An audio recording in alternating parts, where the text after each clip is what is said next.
Okay, we're gonna show you some homes that are essentially lakefront property. But what's unique about this development is every single one of these homes floats. No, really, floats. Come with me.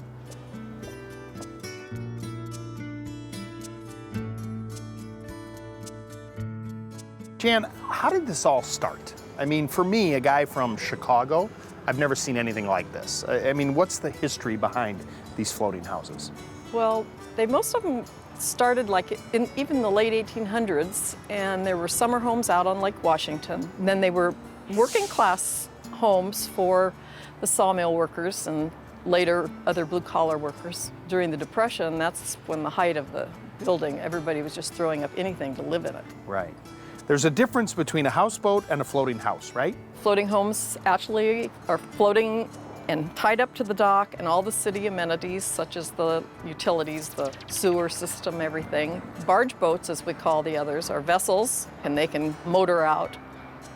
The older homes are floating on log packs, have been around since the sawmills were on the lake, and they just lash together a bunch of logs and then put a platform on it and build a house on it. So I think a certain amount of people watching may remember the movie Sleepless in Seattle. Yes, it was filmed across the lake on West Lake, and it did make the floating homes popular, especially for tourists coming. They all wanted to see where the house was located and probably would have gone inside if they were invited. This is a lifestyle. I mean, this is not like moving to the suburbs or moving to the big city. I mean, you really kind of buy into a whole different way of living your life. Yes, you do, and you have to be able to get along with people because you're so close together. Right. If you're partying, you always invite your neighbors, right, so then they can't complain. So these are the cedar logs we were talking about. This thing's about 40 feet long, and it's over 100 years old. These are lashed together as the foundation of this floating home. And what they mention of the fact is they get waterlogged over time, and so they lose a little of their buoyancy.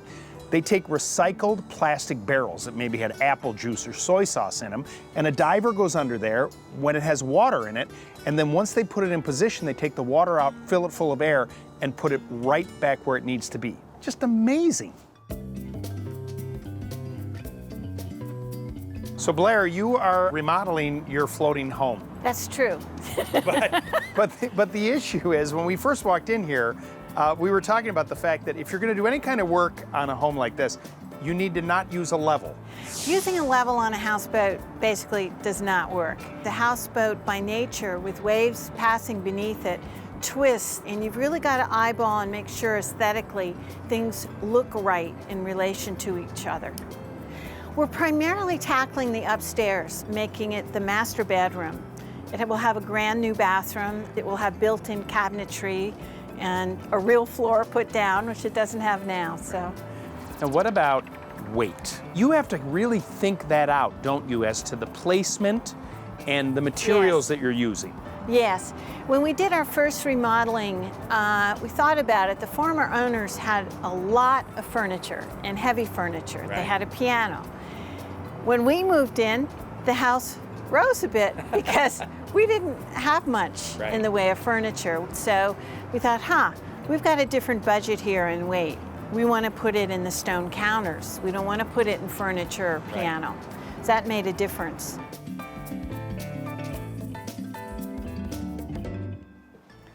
Okay, I've got one more house to show you. Wait till you see this place. Well, Heinz, while many of the homes here that are on the lake are quite old, this is unique because this is what you would call a brand new home based on everything else that's here. Right, compared to everything else, it's brand new, yes. Tell me a little bit about this home. When did you have it built and when did you have it delivered? Construction took the better part of 3 years. It was delivered in 2001. It was built in Canada and towed down by a small tugboat. Can you describe the layout of the house for me? Yeah, so the house is 2 stories, and because the views are better on top, it's a little bit reversed than what it would normally be, so that the master bedroom is on the ground floor, small guest bedroom and the small guest bathroom are on the 2nd floor. And where these other homes are resting, many of them on cedar logs, Yours is really unique. Tell us about that. Yeah, it's built on a concrete float, and it has a concrete basement, which is part of the floating structure. Tell me about the weight. The structure weighs a total of 200 tons, 150 of which are the concrete floats. This makes the house very stable and solid. You also have an engineered hole in your basement, don't you? Yes, so the basement has a porthole through which you can actually observe fish at night. Usually they come by because they're attracted by the light. That's great. Well, it's an absolutely beautiful home. Thank you very much. Thanks for showing it to us. Thank you.